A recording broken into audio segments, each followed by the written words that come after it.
Hello everyone, आप सभी का स्वागत है मनीष एकेडमी यूट्यूब चैनल पर। कल की क्लास में हमने पढ़ा था फ्यूचर परफेक्ट टेंस के बारे में। तो आज की इस क्लास में हम फ्यूचर परफेक्ट टेंस के इंट्रोगेटिव के बारे में बात करेंगे। इसके पहले वाले वीडियो में हमने अफर्मेटिव और नेगेटिव सेंटेंस के बारे में पढ़ लिया था। तो आज की इस क्लास में फ्यूचर परफेक्ट टेंस के इंट्रोगेटिव के बारे में चर्चा करेंगे। इसके पहले यदि आपने प्रेजेंट और पास्ट कंप्लीट नहीं किया है तो उसको पहले आप कंप्लीट कर लीजिए, क्योंकि जब तक आप कंप्लीट नहीं करेंगे जो आपका टेंस है वो बिल्कुल अधूरा रहेगा। ठीक है, तो अधूरा है, इससे अच्छा क्या करिए कि आप प्रेजेंट के जो भी पार्ट हैं, इंडेफिनिट, कंटीन्यूअस, परफेक्ट और परफेक्ट कंटीन्यूअस, उसको पूरी तरह से कंप्लीट कर लीजिए और फिर पास्ट को कंप्लीट कर लीजिए। तभी जाकर आपको पूरी तरह से जो टेंस है वो समझ में आने वाला है। खासतौर पे क्लास 10th और 12th के जो स्टूडेंट हैं उनको ज्यादा जो ध्यान है उसको करने की जरूरत है, क्योंकि उन्हें बोर्ड एग्जाम देना है। तो जब तक आप नहीं पढ़ेंगे तो आपको कुछ भी समझ में नहीं आने वाला है। यदि आप पहली बार इस क्लास को कर रहे हैं तो प्लीज आप सभी एक बार चेकआउट कर लीजिएगा। मैंने प्लेलिस्ट बना दिया है, तो मैं उसका जो लिंक है डिस्क्रिप्शन में भी दे दूंगा, वहां से क्लिक करके देख लीजिएगा, या तो चैनल पे विजिट करके आप देख सकते हैं। ठीक है, तो चलिए अब हम पढ़ लेते हैं इंट्रोगेटिव सेंटेंस के बारे में। हेडिंग डालते हैं इंट्रोगेटिव सेंटेंस। इंट्रोगेटिव सेंटेंस, ठीक है। इसमें जो आपका स्ट्रक्चर है वो देख लेते हैं क्या होगा। स्ट्रक्चर इसमें सबसे पहले नंबर 1 स्ट्रक्चर लिखेंगे, क्या होगा? विल या तो सेल आएगा, विल या तो सेल, उसके बाद में सब्जेक्ट, उसके बाद में नॉट, उसके बाद में है, उसके बाद में वर्ब की तीसरी फॉर्म, उसके बाद में ऑब्जेक्ट और लास्ट में क्वेश्चन मार्क हम जरूर लगाएंगे। ठीक है, दूसरा स्ट्रक्चर देख लेते हैं क्या होगा। सबसे पहले आएगा क्वेश्चन वर्ड, क्या आएगा? Question word. उसके बाद क्या आएगा? विल या तो सेल का प्रयोग करेंगे, किसका? विल या तो सेल का। उसके बाद में सब्जेक्ट, उसके बाद में नॉट का प्रयोग करेंगे, उसके बाद में हैव लगाएंगे, क्या लगाएंगे? हैव लगाएंगे। उसके बाद में वर्ब की तीसरी फॉर्म और उसके बाद में क्या लिखेंगे? ऑब्जेक्ट और लास्ट में क्वेश्चन मार्क। ठीक है, कुछ स्टूडेंट के मन में डाउट आ रहा होगा सर स्ट्रक्चर को याद कैसे करें। तो स्ट्रक्चर को याद करने की बिल्कुल जरूरत ही नहीं है, क्योंकि आप एक बार प्रेजेंट को पढ़ लेते हैं तो बार बार आपको क्या इंट्रोगेटिव सेंटेंस पढ़ना ही बार बार है। तो जब आप पढ़ लेंगे ना उसको, तो आप पास्ट में और फ्यूचर में आप आसानी से बना पाएंगे। मतलब ज्यादा से ज्यादा रिवीजन करिए, ये क्या है कि रट्टा नहीं मारिए। ठीक है, क्या है? सबसे पहले हेल्पिंग वर्ब लगा दीजिए, फिर सब्जेक्ट तो लिखना ही लिखना है, उसके बाद नॉट यहाँ लिखना है या नहीं लिखना है वो आप डिसाइड करिए। तो नॉट यहाँ नहीं लिखते हैं तो दूसरा स्ट्रक्चर यूज करना पड़ेगा, मतलब लिखना पड़ेगा। नहीं लिखना चाहते हैं तो मन में याद रखिए कि सब्जेक्ट के बाद नॉट आता है, बस। उसके बाद में है, उसके बाद वर्ब की तीसरी फॉर्म ऑब्जेक्ट। ठीक है, तो कुल मिलाकर समझने का ज्यादा प्रयास किया करिए, जबकि रट्टा मत मारा करिए। ठीक है, क्योंकि अब तक हमने इंट्रोगेटिव सेंटेंस न जाने कितने पढ़ लिए होंगे। तो चलिए, दूसरा क्वेश्चन वर्ड, उसके बाद विल या तो सेल, उसके बाद सब्जेक्ट, उसके बाद नॉट, उसके बाद है, उसके बाद वर्ब की तीसरी फॉर्म और ऑब्जेक्ट। यदि किसी भी स्टूडेंट को ये प्रॉब्लम है कि विल कहां पर प्रयोग होगा और सेल कहां पर प्रयोग होगा, तो मैं अब नहीं बताने वाला, आप पहला वीडियो जाके देख लीजिए, इस पार्ट का आपको क्लियर हो जाएगा। ठीक है, तो चलिए एक एग्जांपल देख लेते हैं। एग्जांपल क्या होगा? एग्जांपल हो जाएगा क्या तुम नागपुर जा चुके होंगे, क्या तुम नागपुर जा चुके होंगे। ठीक है, ये आपका ट्रांसलेशन है, क्या तुम नागपुर जा चुके होंगे। तो इसको ट्रांसलेट कैसे करेंगे? तो इसको ट्रांसलेट करने के लिए मैंने ऑलरेडी स्ट्रक्चर लिखवा रखा है, तो उसको आप सभी एक बार देखिए और ट्रांसलेट बनाने की खुद से कोशिश करिए। तो चलिए मैं भी आपके साथ में बनाता हूँ।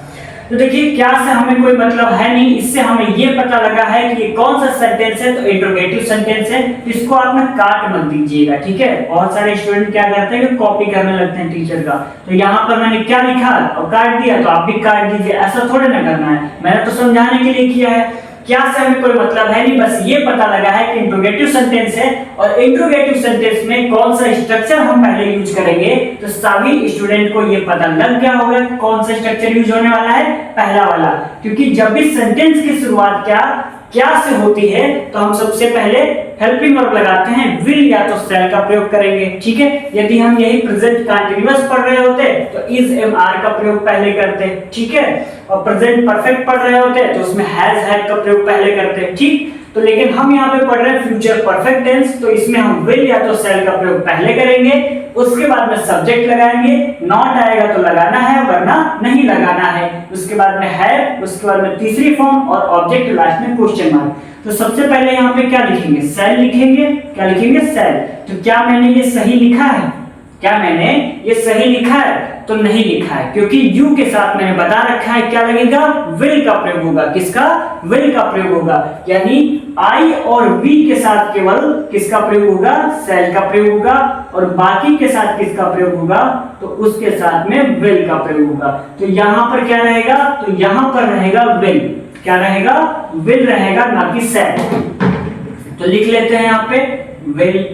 उसके बाद में क्या लिखना है, तो उसके बाद में सब्जेक्ट लिखना है। सब्जेक्ट हमारा क्या है, तुम, तो लिखते हैं विल यू। कंप्लीट हो गया यहाँ तक। नॉट, कहीं पर यहाँ पे नहीं शब्द है, नहीं दिखाई दे रहा है, तो चलिए हटा देते हैं, इसको हम हटा देते हैं। तो विल सब्जेक्ट हो गया, विल यू, उसके बाद में लगाएंगे हैव।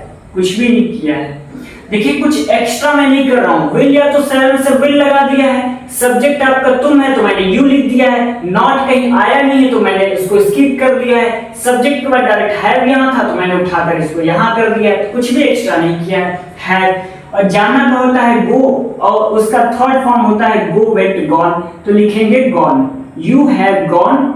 उसके बाद में बचा क्या है, नागपुर, तो लिखेंगे टू नागपुर। ठीक है, ये आपका हो गया है कंप्लीट।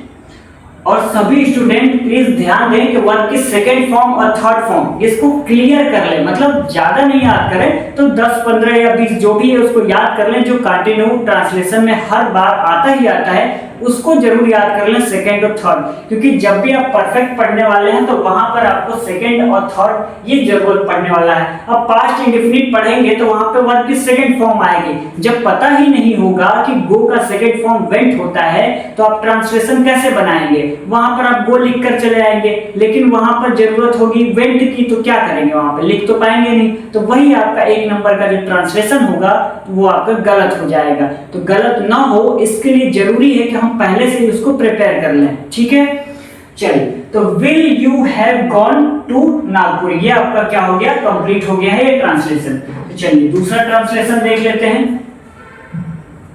दूसरा ट्रांसलेशन क्या लिख लेते हैं, यहां पे लिख लेते हैं, क्या मेहमानों के आने से पूर्व, क्या मेहमानों के आने से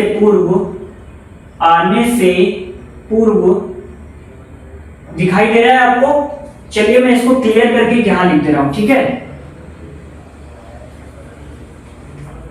पहला वाला का मैं लिख दे रहा हूं, will you have gone to Nagpur. ठीक है, दिखाई भी दे रहा था इसलिए मैं लिख दिया, क्या मेहमानों के आने से पूर्व रसोइया खाना बना चुकेगा, रसोइया खाना बना चुकेगा,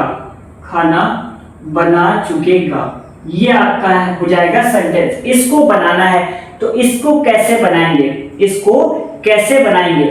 तो देखिए, क्या मेहमानों के आने से पूर्व रसोइया खाना बना चुकेगा, तो मैंने बता रखा है कि यदि यहाँ पे पूर्व आया है तो सबसे पहले इधर वाला ट्रांसलेशन बनाएंगे, और इसको किस में बनाएंगे, तो इसको फ्यूचर परफेक्ट टेंस में बनाएंगे। तो चलिए बना लेते हैं। सबसे पहले विल या तो शैल का प्रयोग करना है, तो हमने प्रयोग किया विल। किसका प्रयोग किया, विल का प्रयोग किया है यहाँ पे। उसके बाद में लिखेंगे द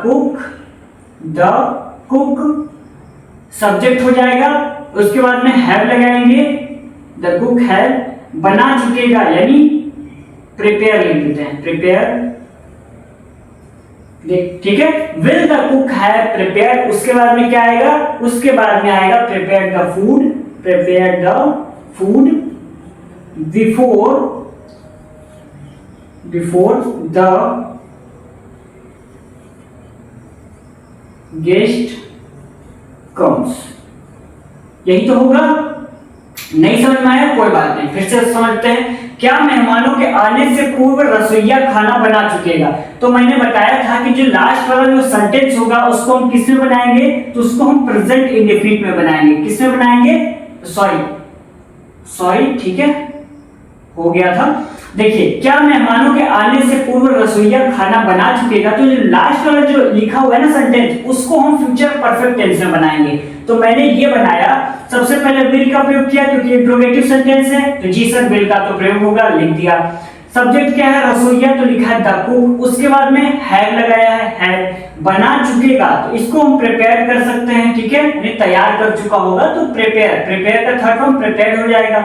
खाना, तो प्रिपेयर द फूड ऑब्जेक्ट हो गया। पूर्व का मैंने बिफोर लगाया, और मेहमानों के आने से, तो ये वाला जो सेंटेंस है उसको हम प्रेजेंट इंडेफिनिट में बनाएंगे। कल की क्लास में मैंने आपको अच्छे तरीके से समझाया था अफर्मेटिव और नेगेटिव सेंटेंस में, वही आज भी यूज हो रहा है, ठीक है। किसमें बनाएंगे, प्रेजेंट इंडेफिनिट में। और प्रेजेंट इंडेफिनिट का स्ट्रक्चर सबको पता होगा, सब्जेक्ट प्लस में वर्ब की पहली फॉर्म एस या ईएस आता है, उसके बाद में क्या आता है, ऑब्जेक्ट आता है। तो मैंने यहाँ पे द गेस्ट, ये आपका सब्जेक्ट, उसके बाद में कम्स, यानी यहाँ पर क्या वर्ब में ए सामने जोड़ दिया है। तो ये समझ में आया कि नहीं आया, उम्मीद करते हैं आपको समझ में आ गया होगा। क्या मेहमानों के आने से पूर्व रसोइया खाना बना चुकेगा, तो पूर्व के बाद वाले पार्ट को हमने पहले लिखा है, उसको हम फ्यूचर परफेक्ट टेंस में मैंने बनाया है। क्या बनाया है, will the cook have prepared the food before the guest comes। उम्मीद करते हैं जो अभी मैंने ट्रांसलेट किया वो आपको क्लियरली समझ में आ गया होगा, ठीक है। तो आज की इस क्लास में बस इतना ही। जो हमारा फ्यूचर परफेक्ट टेंस है उसमें मैंने अफर्मेटिव, नेगेटिव और इंट्रोगेटिव ये तीनों सेंटेंस को कंप्लीट करा दिया है। तो कल की क्लास में हम पढ़ेंगे फ्यूचर परफेक्ट कंटीन्यूअस टेंस के बारे में, और यही आपका टेंस का लास्ट क्लास होगा, क्योंकि जब फ्यूचर परफेक्ट कंटीन्यूअस टेंस हम पढ़ लेंगे तो हमारा जो टेंस है वो बिल्कुल क्लियर कंप्लीट हो जाएगा, ठीक है। उसके बाद हम या तो वॉइस पढ़ेंगे या तो नरेशन पढ़ेंगे, ठीक है। कोशिश करेंगे कि सबसे पहले वॉइस पढ़ लिया जाए, ठीक। तो चलिए आज की क्लास को फिनिश करते हैं, मिलते हैं कल की क्लास में, तब तक के लिए बहुत बहुत धन्यवाद।